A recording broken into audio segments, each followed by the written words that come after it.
इस बातों का, प्रश्नों का उत्तर उन्होंने नहीं पाया। देवर्षि नारद ने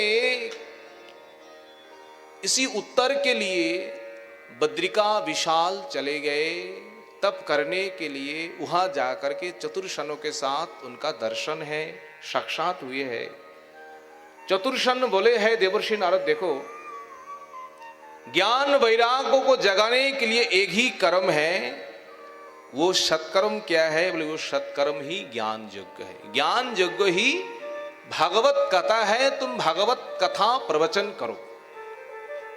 भागवत कथा श्रवण से ही दोनों ज्ञान वैराग्य ठीक हो जाएंगे। देवर्षि नारद कहे, क्या वेद वेदांत उपनिषद पुराण जो है, क्या वो कथा नहीं है? गीता में कोई इस प्रकार शक्ति नहीं है? बोले ये वेद वेदांत तो जो है, ये उपनिषद जो है, बोले ये क्या है? ये तो है, पर वेदों का सार जो है क्या है? बोले वेदों का सार श्रीमद् भागवत है। भागवत कथा कीर्तन करिए। भागवत कथा कीर्तन से ही सब दुख दूर हो जाएंगे। चिंता करने का कोई जरूरत नहीं है। देवर्षि नारद ने कहे है, ये तो किससे कराए? आप कीर्तन करिए, हम श्रोता बन जाए। चतुर्षणों ने राजी हुए है। बोले स्थान बताइए, कहाँ कथा करानी है? तो कथा कराने के लिए चतुर्षण ने कहे है, हरिद्वार के निकट गंगा तट जो है, ये गंगा तट ही कथा के लिए उपयुक्त स्थान है। देवर्षि नारद चतुर्षण वहां चले कथा करने के लिए। वहां जाते जाते ही सभी ऋषि मुनि वहां आए हुए हैं कथा श्रवण करने के लिए। देखते देखते वहां पर एक भव्य एक सभा आयोजन हुआ है, और उन सभाओं में चतुर्षण जो है ये वक्ता है, देवर्षि नारद आदि जो है ये श्रोता है। अब कथा प्रारंभ हुए है। चतुर्षणों में एक एक करके ऋषि अब कथा प्रारंभ किए हैं। सदा सेव्यम सदा सेव्यम श्रीमद् भागवती कथा, जस्यः श्रवण मात्रेण हरिश्रेत्यम समाश्रये। देखिए क्या कहे, हम लोग तो मान लिए है 7 दिन श्रवण करेंगे, 7 दिन से ही बस सब कुछ है। पर यह कहते सदा सेव्यम सदा सेव्यम। ये सदा ही, जब तक जीवन है तब तक भागवत कथा श्रवण करनी चाहिए, भागवत की सेवा करनी चाहिए। सदा सेव्यम श्रीमद् भागवत कथा। बोले इसके श्रवण से क्या है? बोले यस्यः श्रवण मात्रेण, श्रवण मात्रेण क्या है? हरिश्रेत्यम समाश्रये। हरि भगवान उसी भक्तों के हृदय में जाकर के बैठ जाते हैं। कहां? जिनके मन में इस प्रकार श्रद्धा है, रुचि है, भक्ति है, हमें भागवत कथा सुननी चाहिए, और उसी भक्तों के हृदय में जाकर के भगवान बैठ जाते हैं। ये भागवत शास्त्रों की इस प्रकार महिमा है, ज्यादा नहीं है। संकल्प करना चाहिए, प्रत्येक दिन कम से कम 1 अध्याय तो पाठ करना चाहिए। आत्म कल्याण के लिए ये आत्मा की खुराक है, ये आत्मा की भोजन है। ये भागवत कथा क्या है? केवल हम सुन रहे ये नहीं है, ये आत्मा की भोजन है। शरीर के लिए जिस प्रकार हम भोजन देते हैं, शरीर को हुष्ट पुष्ट करते हैं, बोले आत्मा के लिए क्या है? बोले इस प्रकार भजन से, दाल चाल रोटी से आत्मा का कोई लेना देना नहीं है। बोले आत्मा का भजन केवल परमात्मा की कथा जो है, और वो परमात्मा की कथा क्या है? ये भागवत कथा है। जो व्यक्ति मानव शरीर पा करके ये भागवत कथा श्रवण नहीं करते हैं, भगवान की भजन नहीं करते हैं, शास्त्रों कहते हैं वो व्यक्ति आत्मघाती है। शरीर को भोजन नहीं देंगे, धीरे धीरे शरीर नष्ट हो जाएंगे, पर आत्मा का भोजन नहीं देंगे, आत्मा भी धीरे धीरे सूख जाएंगे, आत्मा भी दुर्बल हो जाएंगे, और दुर्बल होते होते आत्मा घाती बन जाएंगे। संसार में सबसे बड़े ये दोषी कौन है, अपराधी कौन है? आत्मघाती। शरीर को नाश करने के लिए जो शरीर को नाश करता है उनको आत्मघाती नहीं कहता है, तो शरीर घाती कहा जाता है। आत्मा एक अलग है, शरीर एक अलग है। इसलिए ये कहे हैं यस्य श्रवण मात्रेण हरिष्येत्यं समाश्रये। प्रत्येक दिन एक अध्याय, अगर एक अध्याय पाठ करने का समय नहीं है, कम से कम एक अध्यायों से मतलब एक श्लोक तो उच्चारण करिए। बोले एक श्लोक भी पाठ करने का समय नहीं है, इस प्रकार भी कोई व्यक्ति है। बोले एक श्लोक भी नहीं है, एक श्लोकों का आधा श्लोक उच्चारण करिए, उससे भी कल्याण है, उससे भी हमारे मंगल है। ये ज्ञान यज्ञ है। एक एक मंत्र उच्चारण करेंगे, ये हवन करने का, यज्ञ करने का फल हमें प्राप्त हो जाएंगे। यज्ञ अनेक प्रकार है।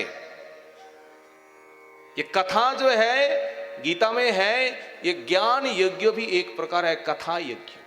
प्रत्येक दिन ये भागवत श्लोक जो है, गीता का श्लोक हम उच्चारण करेंगे, यज्ञ करने का, हवन करने का फल हमें मिल जाएंगे। भागवत कथा की इस प्रकार महिमा है। जहां तक धनी चले जाएंगे वहां तक सारा अमंगल नाश हो जाएंगे। केवल इस प्रकार नहीं है, जीवन भर जिन्होंने पाप किए हैं, कुकर्म किए हैं, अकर्म किए हैं, अगर नीच जाति है, कोई भी है, अगर भागवत को आश्रय करे, भागवत कथा श्रवण करे, ये भागवत कथा, ये भागवत भगवान उनको उद्धार कर देते हैं। भगवान भागवत भगवान के समान संसार में कोई दयालु है ही नहीं। देवर्षि नारद ने कहे हैं, प्रभु ये भागवत की इस प्रकार महिमा क्यों है, कहां से आई है? चतुर्शन कहते हैं, जिस समय भगवान धराधाम को छोड़ करके चले जा रहे हैं, उद्धव जाकर के सामने पड़े, प्रभु आप चले जा रहे हैं, आप चले जाने के बाद जीवों का क्या गति होगी? कलियुग आ रहे हैं, कलियुगों का क्या क्या दोष है, तो सब लोग नरक में चले जाएंगे, तो उद्धार क्या, कोई उपाय तो बताइए। भगवान कहते, उद्धव चिंता मत करो, ये मेरे पास जो शक्ति है, जो भी सामर्थ्य है, जो गुण है, जो भी रूप है, मैंने संपूर्ण शक्ति इसी भागवत में ही मैंने दे दिया। स्वकीयम यद भवेत् तेजः तच्च भागवते दधात्। भगवान का जो गुण है, शक्ति है, भगवान ने भागवत में सब कुछ दे दिया। ये भागवत कोई ग्रंथ तो नहीं है, मेरा ही द्वितीय रूप है, मेरा ही द्वितीय स्वरूप है। कली युग में भागवत को कोई आश्रय करे, फिर कली युगों का, कली का भय उनको नहीं होना पड़ेगा, कली उनसे दूर भाग जाएंगे। इसलिए भागवत की इस प्रकार महिमा है, भागवत की इस प्रकार महात्मा है। इस प्रकार कथा सुनते सुनते उस सभा मंडल में एक आश्चर्य घटना हुआ है। क्या हुआ है जानते हैं आप? भक्ति ही सुतौ तौ तरुणो गृहीत्वा प्रेमैक रूपा सहसा विरासी। श्री कृष्ण गोविंद हरे मुरारी नाथेति नामानि मोहोर्वदानि। ते। श्री कृष्ण गोविंद हरे मुरारी, हे नाथ नारायण वासुदेव। सब गाइए। गोविंद हरे मुरारे, हे नाथ नारायण वासुदेव। श्री कृष्ण गोविंद हरे मुरारी, हे नाथ नारायण वासुदेव। गोविंद हरे मुरारे, हे नाथ नारायण वासुदेव। गोविंद हरे मुरारी, हे नाथ नारायण वासुदेव। हे नाथ नारायण वासुदेव, हे नाथ नारायण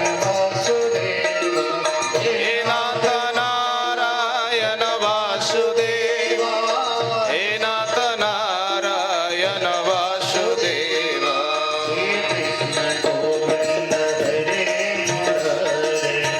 हे नाथ नारायण वासुदेव। श्री कृष्ण गोविंद हरे मुरारे, हे नाथ नारायण वासुदेव।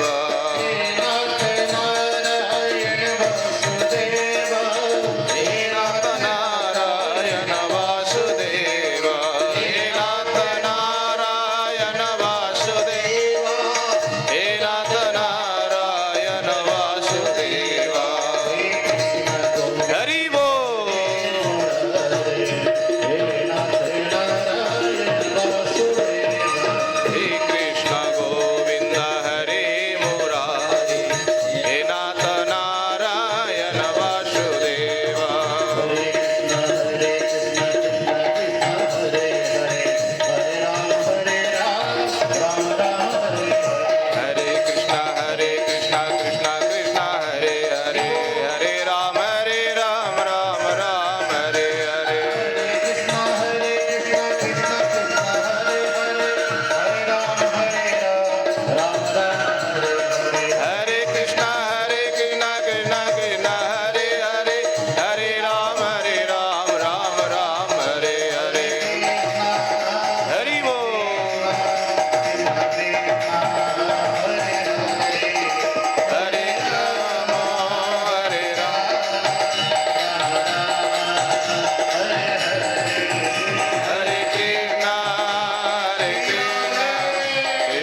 की भक्ति देवी ने दोनों पुत्र को लेकर के एकदम जुबा हो गए, अब नाचने भी लगे।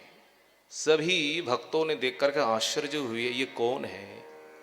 चतुर्शन कहने लगे ये कोई और है नहीं, साक्षात भक्ति देवी है और ज्ञान वैराग्य उनके दोनों पुत्र हैं। भक्ति देवी हाथ जोड़ करके बोली, हे चतुर्शनो, मैं कहां निवास करूं, स्थान तो बताइए। सनत कुमारों ने उत्तर दिए हैं, देवी जाओ, तुम भक्तों के हृदय में जाकर के निवास करो। जो कथा श्रवण करती है, श्रद्धा है, भक्ति है, उन्हीं के हृदय में जाकर के तुम निवास करो। संसार में वही धन्य है, त्रिभुवन मध्ये निर्धनास्तेऽपि धन्या निवसति हृदि येषां हरेर्भक्तिरेका। संसार में धन्य कौन है? जिनके हृदय में हरि की भक्ति है। हरि भक्ति को छोड़ करके संसार में सभी जीव दुखी है, सभी गरीब है। संसार में और कोई धनी नहीं है। इस प्रकार जब कथा हुई है,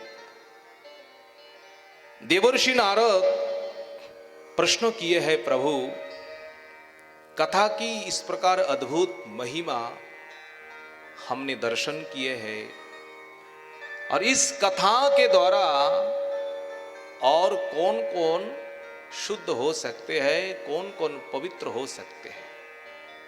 कुमारों ने कहे हैं, ये मानवा पाप कृतस्तु सर्वदा सदा दुराचार रता विमार्गगा क्रोधाग्निदग्धा कुटिलाशकामिनः सप्ताह यज्ञेन कलो पुनन्ति ते। कोई भी पापी है, कोई भी क्रोधी है, किस प्रकार भी जीव है, सप्ताह यज्ञेन कलो पुनन्ति ते। सप्ताह यज्ञों के द्वारा, भागवत कथा श्रवण के द्वारा वो पवित्र हो जाते हैं। सनत कुमारों ने कहे हैं, इसके लिए हम एक आख्यान कहते हैं, वर्णन करते हैं, आप सब ध्यान पूर्वक सुनिए। तुंगा भद्रा तटे पूर्व मभूत पत्तनमोत्तमम् यत्रो वर्णाः सधर्मेण सत्य सत्कर्म तत्परः। तुंगा भद्रा नदी के तट पर एक अत्यंत रमणीय नगर था, और जिस नगर में ये आत्मदेव नामक एक ब्राह्मण है, परम ज्ञानी है, परम विरक्त है, भगवान का परम भक्त है, सब गुण है, किसी से कोई देश नहीं है, किसी से कोई हिंसा नहीं है, सर्वत्र समभावापन्न है। पर घर में तो सब कुछ है, पर उनकी जो पत्नी जो है ना, पत्नी है सीधा उल्टा। पत्नी की नाम क्या है? धुंधुली। धुंधुली की स्वभाव किस प्रकार है? बोले इससे विपरीत। भजन करना नहीं है, भजन करने के बदल में, कीर्तन करने के बदल में झगड़ा करना ही उनका स्वभाव है। संसार में इस प्रकार है, इस प्रकार प्रतिकूल सबके जीवन में है। एकदम हम भगवान का भजन करेंगे, सब लोग हमें सहाय करेंगे, सब लोग हमारे अनुकूल बन जाएंगे, इस प्रकार नहीं है। अत्यंत कृपण है, अत्यंत जो दोष है, ये सारे दोष धुंधुली के पास है। कोई बात नहीं है, फिर भी वो आत्मदेव ब्राह्मण इससे कोई दुखी नहीं है। बोले क्यों? जो आत्मज्ञ है ना, जो परम ज्ञानी है, भगवान का जो परम भक्त है, वो जानते हैं। क्या जानते हैं?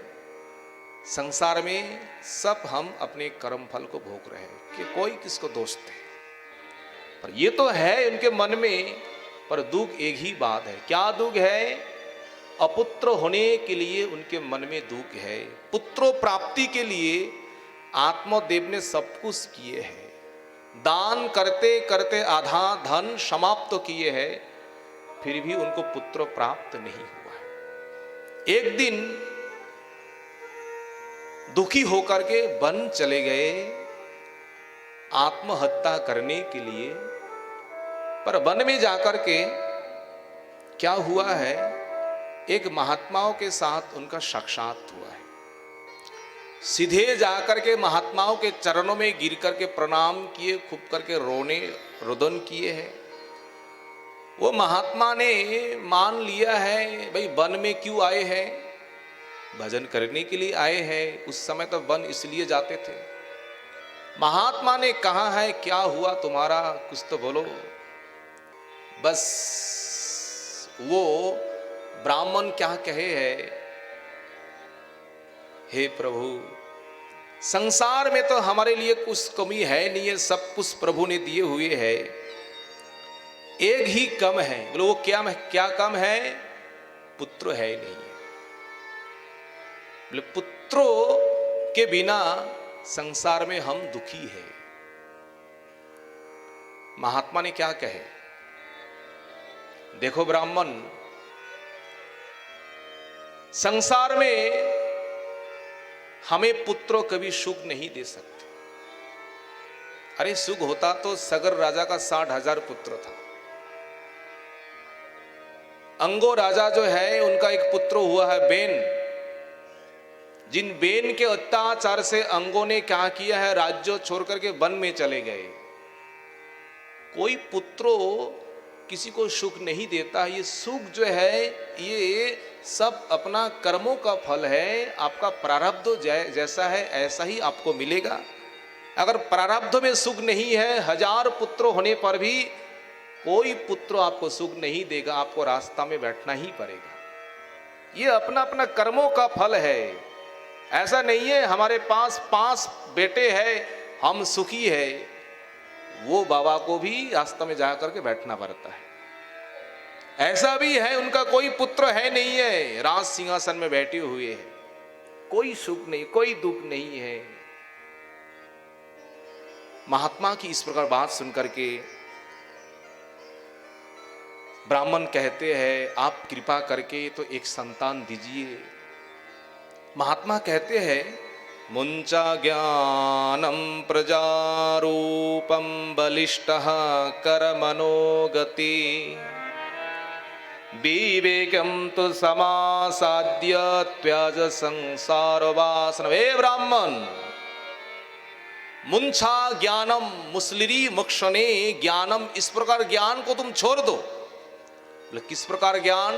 हमें पुत्र चाहिए, धन चाहिए, संपत्ति चाहिए। धन संपत्ति कोई किसी को सुख नहीं देता। मैं बार बार कह रहा हूं, अगर सुख पाना है, मन में शांति पाना है, क्या करना है? विवेकम तो समास, विवेक को प्राप्त करो, ज्ञान को प्राप्त करो, संसार वासना को त्याग दे दो। इसी से सुख है, इसी से शांति है। तो ब्राह्मण नहीं मान रहा है, ब्राह्मण नहीं मान रहा है। सन्यासी ने कह दिए है, सप्तयनमावधि तबो पुत्र नैवो च नैवो च। एक जन्म नहीं है, 7 जन्मों तक तुम्हारा कोई पुत्र नहीं होगा। चिंता हो गया। ये साधु सन्यासी जो है अगर कृपा करे तो सब कुछ हो जाएंगे। चरण पकड़ लिए, आपको तो कुछ करना ही होगा। अगर कुछ नहीं करेंगे आपके सामने हम प्राण त्याग दे देंगे। ये प्राण त्यागने का दोष आपको ही होगा। सन्यासी ने मान लिया है, ये तो हो गया कुछ। क्या किए है, एक फल दे दिया है और कहा है, देखो इस फल को पत्नी को जाकर के खिला दो। पर इसमें भी कोई नियम है। बोले क्या नियम है? कम से कम 1 साल तक उस व्रत करना पड़ेगा, नियम करना पड़ेगा, तब जाकर के ये फल जो है इस फल को प्राप्त होगा। झगड़ा नहीं करना है, मिथ्या नहीं कहना है, चोरी नहीं करना है, किसी से दुश्मनी नहीं करना है। इस प्रकार सदाचार, शौच, नियम इत्यादि पालन करना पड़ेगा, तब जाकर के आपको सुफल प्राप्त होगा। कोई बात नहीं है, हम ब्राह्मण है, ब्राह्मण परिवार है, हम सब कुछ पालन करेंगे। आत्मदेव ने क्या किया है, अपने पत्नी जो है धुंधली को जाकर के फल दे दिया है, फल खा लो, इस फल खाने से हमें पुत्र मिलेगा। धुंधली मन में सोच रही है, संसार में कई इस प्रकार कोई है, हुआ है? अरे फल खाकर किसी को बेटा हुआ है? उन्होंने चिंतन में पड़ गए, क्या किया जाए। पति देव तो कह करके चले गए, अब धुंधुली दिन रात वही सोच रही है फल खाओ। अगर मानिए अगर पुत्र आ ही जाए, ये भी एक प्रकार समस्या है। बहुत कुछ उन्होंने मन में चिंतन किया। पुत्र गर्भों में आने से क्या होंगे, गर्भो जो है बड़ी होगी और उस समय ज्यादा करके मैं भोजन भी नहीं कर पाऊंगी, कहीं भाग भी नहीं पाऊंगी, घर का धन संपत्ति जो है दूसरे लोग आकर के चुरा करके ले जाएंगे, इत्यादि इत्यादि अनेक कुछ उन्होंने चिंतन किए। चिंतन करते करते उनकी छोटी बहन आई, छोटी बहन से कही है, बहन ने कह दिया चिंता करने का कोई बात नहीं है, मेरी गर्भों में पुत्र है, पुत्र होने से मैं तुमको दे दूंगा और ये फल जो है फल को तुम किसी गाय को खिला दो। अरे महात्माओं का अगर वर है तो उसमें हम देखेंगे महात्माओं का किस प्रकार वर है। तुम चिंता करने का कोई बात नहीं है, तुम्हारे पति से कुछ पैसा लेकर मुझे दे देना, उससे हमारा सब कुछ मिट जाएंगे। धुंधुली ने इसी प्रकार किए है। समय आने पर पुत्र हुआ है और 3 मास बाद जिस गाय को फल खिलाया उसी गाय का भी एक पुत्र हुआ है। क्या है, गौ माता के गर्भों से जन्म हुए हैं, इसलिए आकार तो है मानव, पर 2 कान जो है गाय जैसे ऐसे है। आगे वर्णन कर रहे हैं कि यत् कालेन तौ यातो तरुणो तनया बुभौ गोकर्णः पंडितो ज्ञानी धुंधुकारी महाखला। 2 पुत्रों के लिए 2 विशेषण दिए हुए हैं। गोकर्ण किस प्रकार है, बोले गोकर्ण पंडितो ज्ञानी, महान पंडित बने हुए हैं, सारे शास्त्रों का ज्ञान, सदाचार सब कुछ। और ये धुंधुकारी जो है, धुंधुकारी किस प्रकार हुआ, धुंधुकारी महाखल, महाखल चोर, निस्संग करने वाला, चोरी करने वाला, किसी को हत्या करने के लिए सब कुछ करते हैं। इस प्रकार धुंधुकारी का स्वभाव हुआ है। और घर में इस प्रकार पुत्र अगर हो जाए, पिता माताओं के लिए किस प्रकार दुख है, आप लोग कहिए। खूब आशा लेकर के, कामना लेकर के संतान को बड़े करते हैं, आगे चल करके अगर इस प्रकार दुष्ट हो जाए तो माता पिता के लिए इस प्रकार जो दुख है, इसके आगे संसार में कोई दुख है ही नहीं है। आत्मदेव पहले पुत्रों के बिना वन चले गए, पुत्रों को पाने के लिए अब पुत्र प्राप्त हुए ना, अब पुत्रों के लिए फिर वन जाने के लिए राजी हुए हैं। इस प्रकार भी संसार में पुत्र है। मन में संकल्प किया है संसार त्याग करके हम वन चले जाए, वन में जाकर के भगवान का भजन करें, वही सुख है। वो महात्मा जो कहे थे वो महात्मा की बात ही ठीक है। कोई पुत्रो धन संपत्ति कोई किसी को सुख नहीं दे सकते। जब वन जाने के लिए तैयार हुए, ज्ञानी पुत्रों जो है गोकर्ण सामने आए, पिता से हाथ जोड़ करके कहे, पिताश्री आप कहां जा रहे हैं? आत्मदेव कहे है, पुत्र मैं तो वन जा रहा हूं, तो वन में जाकर के मुझे क्या करना है, ये उपदेश तो कुछ प्रदान करिए। गोकर्ण कहते हैं, पिताश्री वास्तव में आपने ठीक निर्णय किया है। बोले क्यों? बोले इसी संसार में कोई सुखी नहीं है। स्वर्गों का राजा इंद्र वो भी दुखी है, राज चक्रवर्ती सम्राट वो भी दुखी है। आप वन में जाइए, वन में जाकर के भगवान का भजन करिए, भगवान का तप करिए, यही आपके लिए परम उपाय है। तो वन जाने पर क्या करना है, भगवान का भजन किस प्रकार करना है, 2 श्लोकों में वर्णन किए हैं और इसी महात्माओं का ये 2 श्लोक ही सार है। क्या श्लोक है, ध्यान से सुनिए। देहेस्तिमां सरुधिरेऽभिमतिं त्यजत्वाम् जायासुतादिषु सदा ममतां विमुञ्च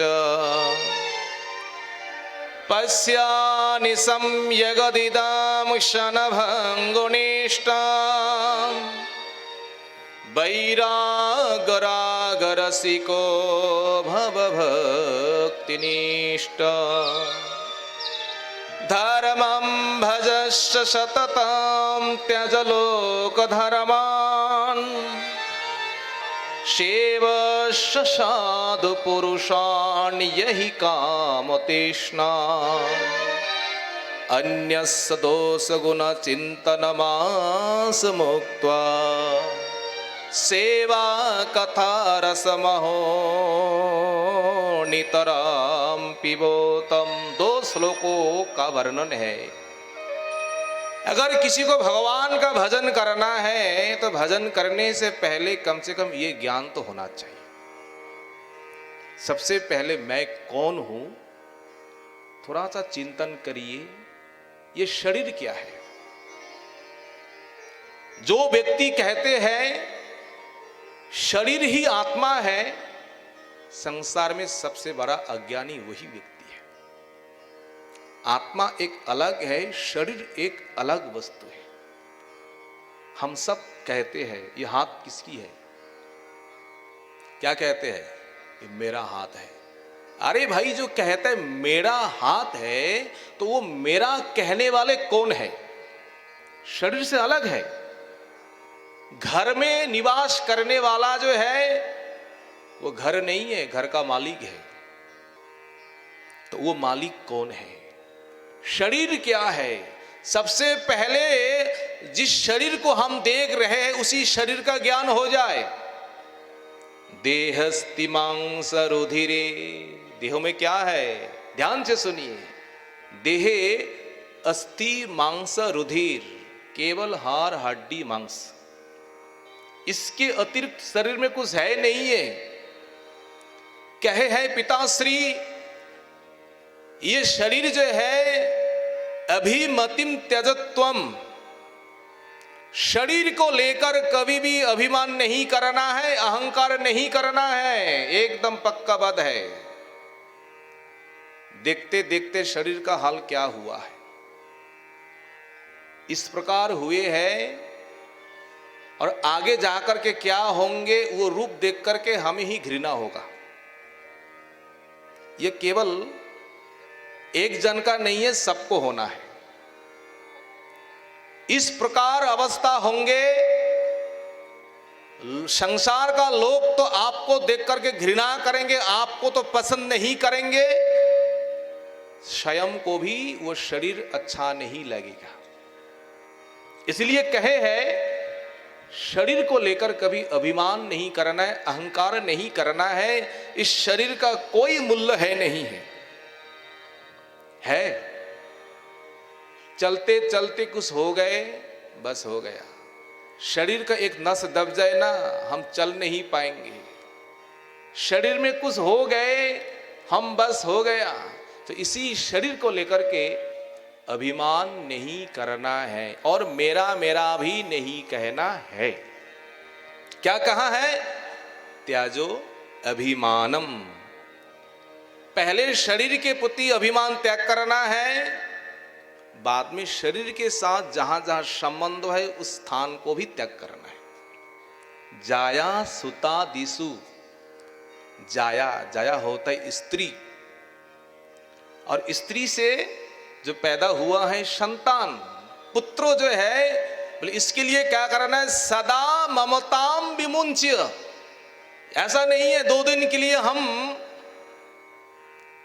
आसक्ति छोड़ दिए है, 3 दिन के बाद हम घर में लौट के आए हैं, वो व्यक्ति संसार से उद्धार नहीं हो पाएंगे। सदा ममताम विमुंच्य, सदा सर्वदा के लिए आसक्ति छोड़ दीजिए। संसार में रहना है, संसार छोड़ के कहीं नहीं जा पाएंगे, ये तो पक्की बात है। पर संसार में कैसे रहना है वो थोड़ा स्मरण करिए। किस प्रकार मन से इस शरीर के प्रति, पुत्र परिवार के प्रति कभी आसक्ति नहीं करना है, मन के द्वारा केवल भगवान का ही चिंतन करना है। ठीक है? बोले हाँ ठीक है। बोले उसके आगे क्या है? पश्य निशम यगदिदम शनभंगुनिष्टाम। देखो पिताश्री, ये संसार जो है ना, इदम पश्यम, तुम तो देखो ये संसार क्या है। बोले क्षणभंगु। क्षणभंगु अर्थात इन संसार में कोई नित्यता नहीं है, जो आए हुए हैं सबको एक दिन जाना पड़ेगा। आज है, काल है, सबको तो एक दिन विदा लेना पड़ेगा। केवल ये संसार नहीं है, संसार जो भी है सब एक दिन नाश हो जाएंगे। तो बेटा क्या करना है? संसार के प्रति हम आसक्ति नहीं करेंगे, शरीर के प्रति आसक्ति नहीं करेंगे, पुत्र परिवार के प्रति हम आसक्ति नहीं करेंगे। गोकर्ण उपदेश देते हैं, वैराग राग रसिको, वैराग को धारण करो, ज्ञान को धारण करो, भगवान का भजन करो। पिताश्री देखो ध्यान से, धर्मं भज सततं त्यज लोको धर्मान, सधर्मे निधनम श्रेयो परो धर्म भयावहो। गीता में स्पष्ट है, अपना सधर्म को पालन करना है। सधर्म क्या है? आत्मा का क्या धर्म है, आत्मा के लिए क्या करना चाहिए, वो सधर्म है। सब लोग जानते हैं आत्मा का स्वामी कौन है? परमात्मा है। परमात्मा है इसलिए आत्मा में सब कुछ है। परमात्मा चले जाएंगे, आत्मा में भी कुछ नहीं रहेगा। इसलिए आत्मा का धर्म परमात्मा का सेवा है, और परमात्मा का सेवा ही सधर्म है। सधर्म पालन करना है और दूसरे लौकिक धर्म को त्याग करना है।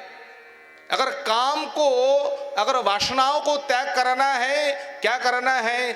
सेवस्य साधु पुरुषान, महात्माओं की सेवा करो, महात्माओं की संग करिए। और क्या है? कहते हैं अन्य सदोष गुण चिंतन मासु मुक्त्वा।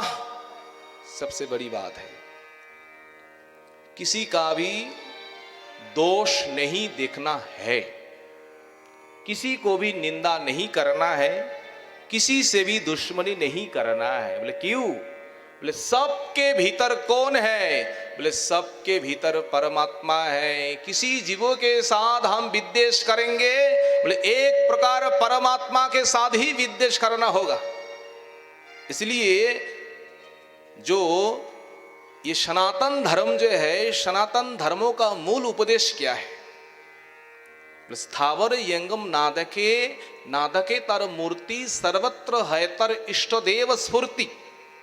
स्थावर यंगम जो है, सबके भीतर प्राण है, प्राण के भीतर परमात्मा है, वो परमात्मा ही हम सबका इष्टदेव है। उन इष्टदेव को दर्शन करो, फिर सबको प्रणाम करो, भगवान प्रसन्न हो जाएंगे। गोकर्णो इस प्रकार दिव्य पिता को उपदेश दिए हैं। पिता ने इस प्रकार उपदेश पाकर के गदगद हुए। अगर संसार में पुत्र पाना है, इसी प्रकार पुत्र प्राप्त करिए। जो उपदेश देकर के माया मोह को दूर कर देंगे, वही सतपुत्र है। आत्मदेव वन चले गए, वन में जाकर के इसी प्रकार भजन किए।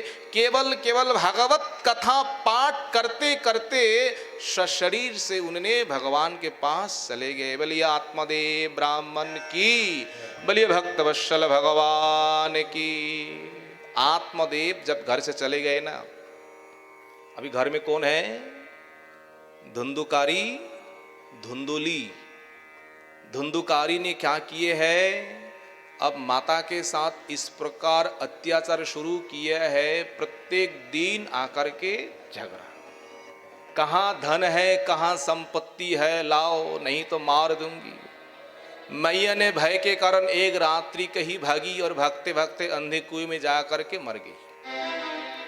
अकेले ही अब जो धुंधुकारी जो है घर में है, उन्होंने क्या किए हैं, बस 5 वेश्याओं को बुला के लाए, 5 वेश्याओं को भरण पोषण कर रहे हैं। किस प्रकार, कोई तो काम धाम है ही नहीं है, कुछ सीखे नहीं है, कैसे परिवार को पालन करेंगे। प्रत्येक रात जाकर के चोरी करते हैं, और चोरी करते करते एक दिन राजा के पास जाके चोरी किया है, और राजा का अनेक धन संपत्ति लाए है, और 5 वेश्याओं ने मिलकर के चिंतन कर रही है। क्या चिंतन कर रही है, बोले एक दिन न एक दिन पतिदेव को ये धुंधुकारी को राजा पकड़ लेंगे, और जिस दिन पकड़ लेंगे उनको भी मार देंगे, और धन संपत्ति को भी ले जाएंगे, और हम सबको भी जेल में भर देंगे। तो आगे ही हम ना क्यों वध कर दे। रात्रि सो गए, सोने के बाद 5 वेश्याओं ने मिल करके वो खटिया जो है ना, खटिया के साथ बांध लिया, मारने के लिए प्रयास किया है। अब प्राण जो है शरीर से नहीं निकल रहा है। बोले क्यों, सबसे जो पापात्मा जो है ना, कुकर्मी जो है ना, वो संसार में इस प्रकार कष्ट भोगते भोगते ही उनके शरीर से प्राणात्मा चले जाते हैं। जब मृत्यु नहीं हो रही है ना, अब जलते हुए अंगार जो है ना मुंह में दे दिया है, उसी प्रकार कष्ट देकर के धुंधुकारी को मार दिया। केवल मारना ही नहीं है, मारने के बाद घर के भीतर गड्ढा खोल करके वही दबा दिया। अरस परस कोई पूछने लगे, भाई कहाँ गए तुम्हारा पति देव। ये 5 वेश्या कहने लगी, नहीं दूरदेश चले गए कोई धन कमाने के लिए, 1 साल के बाद आएंगे। 2-4 दिनों में क्या के सारा धन संपत्ति लेकर के अपने अपने घर चले गए। इधर धुंधुकारी क्या हुआ है, ये अपमृत्यु होने के कारण उनको घोर, उनको पापात्मा होना पड़ा। प्रेत योनि वो प्राप्त तो किए हैं, और प्रेत योनि में जाकर के घोर कष्टों को पा रहे हैं। ध्यान से सुनिए, संसार में जो भी कोई कष्ट है, जो भी दुख है, इस दुख को सहन करना चाहिए। संसार में ऐसा नहीं है हर व्यक्ति केवल दुख ही दुख पा रहे हैं, दुख के भीतर सुख ही है। केवल ऐसा नहीं है सुख ही सुख है, सुख के भीतर दुख भी है। इसलिए कुछ दुख के कारण अगर हम इस प्रकार अपमृत्यु को हम बना लेंगे, तो इसके आगे ये प्रेत योनि में जाकर के जिस प्रकार कष्ट जो है ना, वो कष्टों का बात मत सुनिए, इससे अधिक कष्ट। गोकर्ण ने सुने हैं भाई का इस प्रकार मृत्यु हुए है। भाई के कल्याण के लिए जहां जहां गए तीर्थों में जाकर के पिंडोदान किए हैं, स्नान किए हैं, तर्पण किए हैं। भ्रमण करते करते एक दिन अपने घर में चले आए। चले आने के बाद रात्रि के समय जब वहां रहे ना, मध्य रात्रि में वो धुंधुकारी जो है महान पेट बना हुआ है, अब भाई के सामने आने लगा। कभी भैंसा बन करके, कभी शेर बन करके, कभी कुत्ता बन करके चिल्लाने लगे। गोकर्ण समझ गई महाज्ञानी है, ये कोई पापात्मा है, कोई कुकर्मी है। पूछा है तुम कौन हो, पाप होने के कारण वो उत्तर नहीं दे पाए। गोकर्ण महात्मा है, उनके पास मंत्र है, उनके पास सब कुछ है। अपने कमंडलू से जल लेकर के उनके ऊपर छिड़ाया, और उसी से पाप उनका हल्का हो गए। और हल्का होने के बाद वो कहने लगे, क्या कहने लगे, अहम भ्राता तदीयोस्मि धुंधुकारीति नामतः सकियैव दोषेण ब्राह्मत्वं नाशितं मया। मैं तुम्हारा भाई हूं, और नाम क्या है, नाम है धुंधुकारी। ओ धुंधुकारी, तुम इस प्रकार प्रेत बन गया। अरे तुम्हारे लिए मैं तो हर जगह में जाकर के सब कुछ किए हैं। गया में जाकर के श्राद्ध दिए हैं, गया में जाकर के हम पिंडोदान दिए हैं, और तुम्हारा उद्धार हुआ नहीं है। धुंधुकारी कहाँ है, क्या कहे भाई। एक नहीं है, 100 पिंडोदान देने के बाद भी इस प्रकार पापियों का उद्धार नहीं होता है। जो महान पापी है तो गया में क्यों, हजार हजार जाकर के श्राद्ध दीजिए, हजार हजार जाकर के कुछ कर्म करिए, उनको प्रेत जोनि से उनका उद्धार नहीं होता। इसके लिए तुम कुछ कर्म करो जिससे मैं उद्धार हो सकूं। गोकर्ण ने कहा ठीक है, तुम अब चले जाओ, हम काल विचार करेंगे तुम्हारे लिए क्या करना है। सवेरे सवेरे गांव वालों को बुलाए, सारा घटना विस्तार पूर्वक कहे है। बड़े बड़े पंडित आए हुए हैं, कोई ने सटीक समाचार सटीक उत्तर नहीं दे पाए। गोकर्ण ने क्या किए है, सूर्यदेव को प्रणाम करके स्तुति किए है, सूर्यदेव से पूछे है। सूर्यदेव ने स्पष्ट कहे है भागवत सप्ताह वाचन करो, इसी से प्रेतात्मा मुक्ति हो जाएगी। गोकर्ण ने क्या किया है, धुंधुकारी के मुक्ति के लिए उन्होंने भागवत प्रवचन शुरू किया है। सभी गांव वालों को निमंत्रण दिए हैं, सभी गांव वाले आए हुए हैं। वो प्रेत आत्मा धुंधुकारी भी आया, कथा प्रारंभ हुआ है। अब प्रेत आत्मा जाकर के कहाँ बैठे, बैठने का कोई स्थान है ही नहीं है, उनके लिए तो कुर्सी है ही नहीं है, उनके लिए तो स्थान है ही नहीं है, तो उनके लिए कहाँ दिया जाए। सामने एक बांस था और बांसों के भीतर में जाकर के उसमें घुस गए। एक दिन की कथा समाप्त तो हुई है, एक गांठ फटी। इस प्रकार एक दिन, दो दिन, दूसरी गांठ, तीसरी दिन, तीसरी गांठ, सप्तम दिन में जाकर के सप्तम ग्रंथि भेद करके दिव्य रूप धारण किए हैं। भगवान के पार्षद बन करके भागवत को प्रणाम किए हैं। धुंधुकारी ने गोकर्ण को प्रणाम किए हैं, भागवत को परिक्रमा किए हैं, भागवत की महिमा गान किए हैं। तुमने आज मुझे इस दुर्गति से उद्धार किए हैं, धन्य है तुम्हारी भागवत कथा है। देखते देखते वैकुंठ से विमान आए हुए हैं धुंधुकारी को लेने के लिए। जब धुंधुकारी को लेने के लिए विमान आए हुए हैं, भगवान के पार्षद आए हुए हैं, गोकर्ण ने उन भगवान पार्षदों से पूछा है। यह अनेक श्रोता है, सभी श्रोताओं ने भगवान की कथा सुनी हुई है, तो केवल विमान केवल एक जन के लिए आए हुए है और बाकी किसी के लिए आए हुए नहीं है। इसका कारण क्या है, ध्यान से सुनिए। केवल कथा सुनना नहीं है, कथा सुनने के बाद हमें क्या करना चाहिए, क्या नियम है, वो नियम बोल रहे हैं विष्णुदूत। ये धुंधुकारी जो है, जिस प्रकार कष्टों में आकर के, दुख में आकर के भागवत की कथा श्रवण की, निराहार निर्जला रह करके, और भागवत कथा सुनने के बाद दिन रात उसी कथा को स्मरण किए बार बार। श्रवण स्मरण कीर्तन ये तीन ही भक्ति का प्रधान अंग है। 7 दिनों में सारा पाप गायब। पर ये बाकी श्रोता जो है ना, सुनना है, सुना है, सुनने के बाद स्मरण करना है, स्मरण कभी किए नहीं है, इसलिए फल में भेद हो गया। इसलिए जितने भी श्रोता है सबको समान फल नहीं मिलेगा। जो जिस प्रकार श्रोता है उन्हीं को उसी प्रकार फल मिलेगा। इसलिए कथा सुनने के बाद क्या करना है, कथा को स्मरण करना है, मनन करना है, एकदम बैठ करके चिंतन करना है। आज हमने कौन सा कथा सुने, उसमें तो कोई किस प्रकार आनंद है, उसमें तो कोई किस प्रकार सुख है। गौ माता आप देखे हुए है ना, जब घास को खाते हैं ना, एकदम फटाफट फटाफट मुंह में लेकर के पेट में डालते हैं।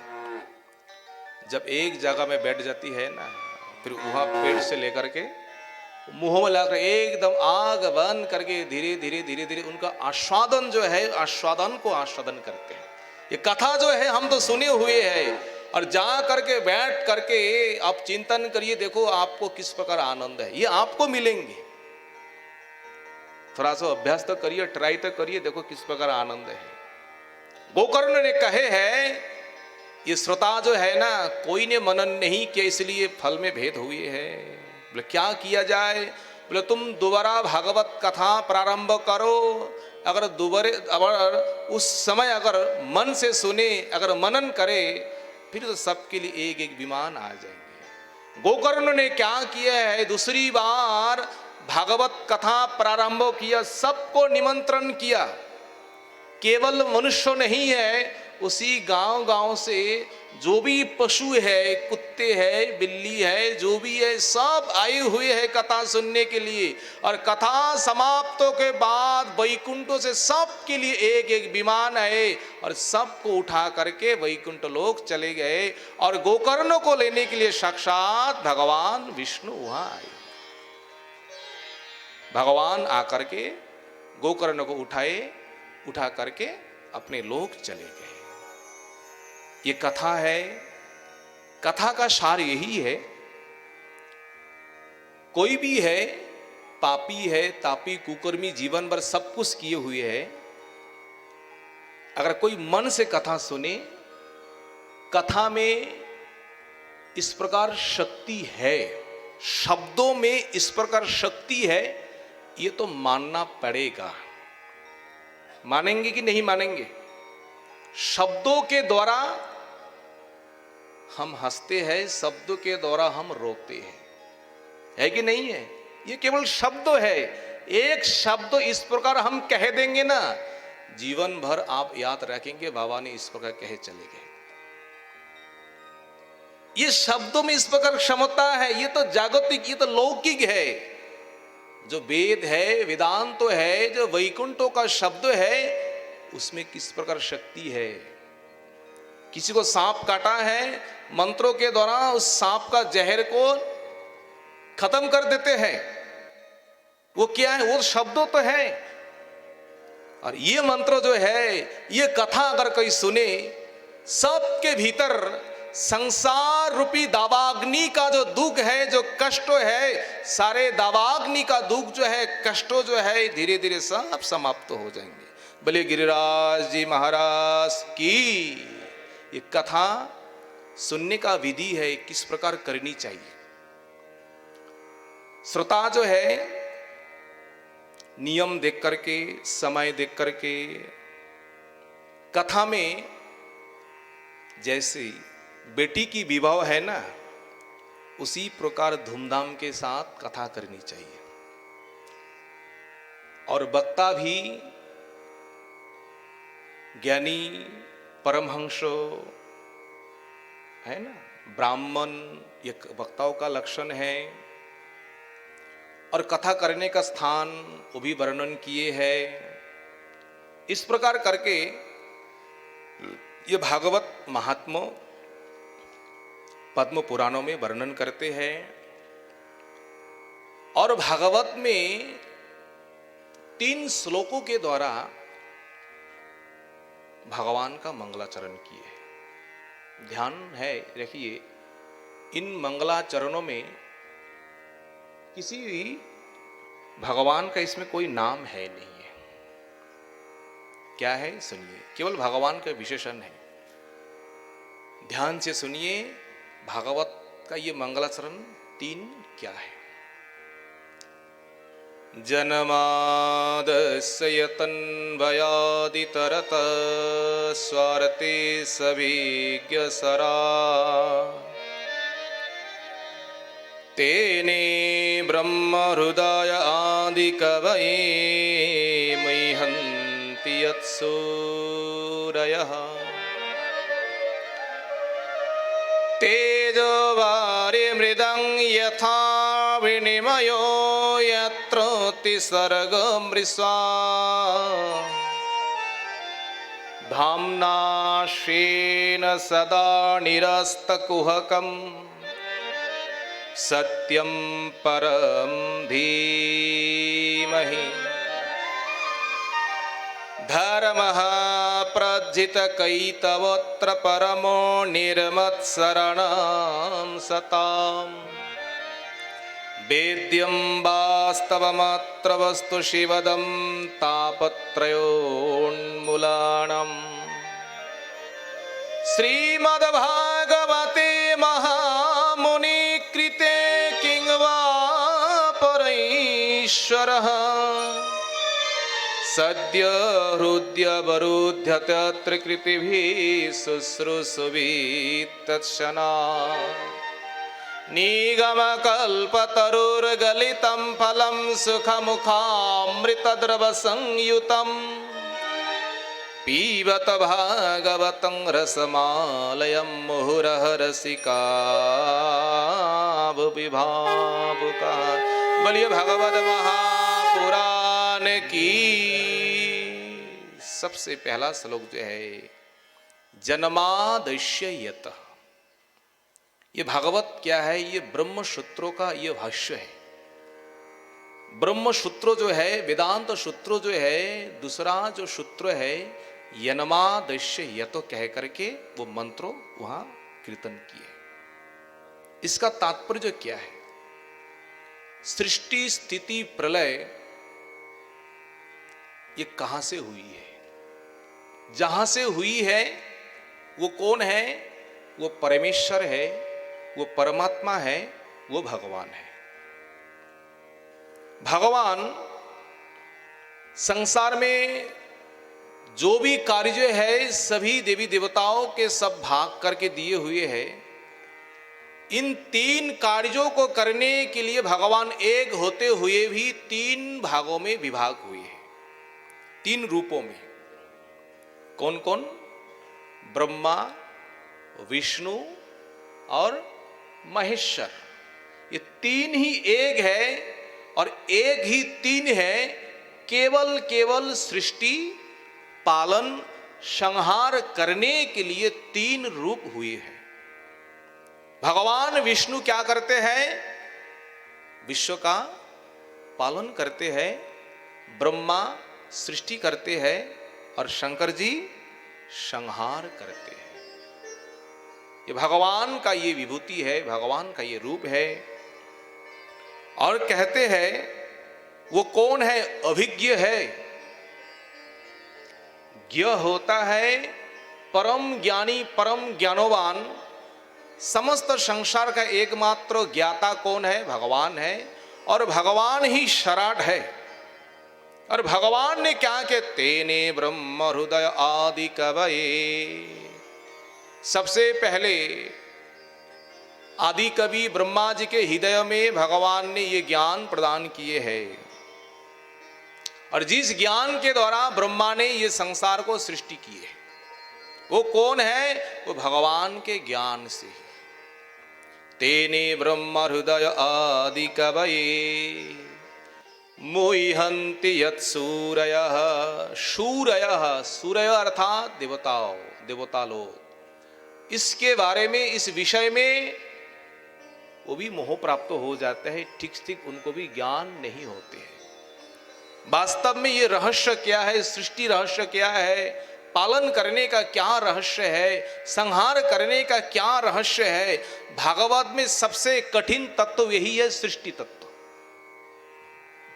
क्या कहे? तेने ब्रह्म हृदय आदि कवये मुह्यन्ति यत् सूरयः तेजो वारि मृदं यथा विनिमयो यत्रोति सर्गमृषा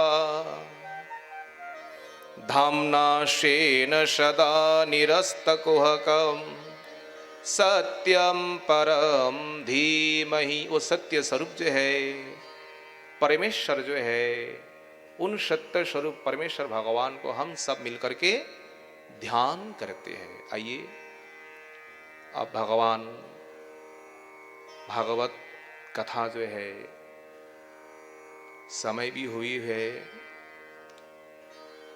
आरती होगी, फिर इसके बाद कीर्तन, फिर जो प्रसाद है आप प्रसाद लेके आप सब, है ना, भजन। हाँ, आरती के बाद भजन होगी। हाँ? भजन गाइए, ठीक है।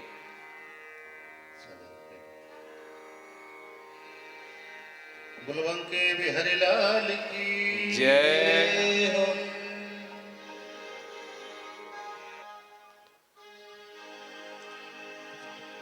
जय जय श्री राधे श्याम।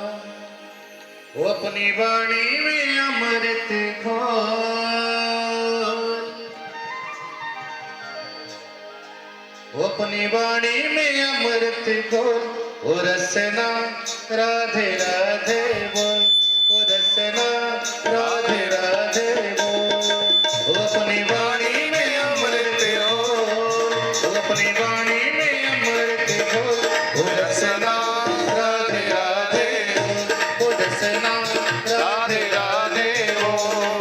ओ अपनी वाणी में अमृत घोल, ओ अपनी वाणी में अमृत घोल, ओ रसना राधे राधे ओ रसना राधे राधे ओ रसना राधे राधे ओ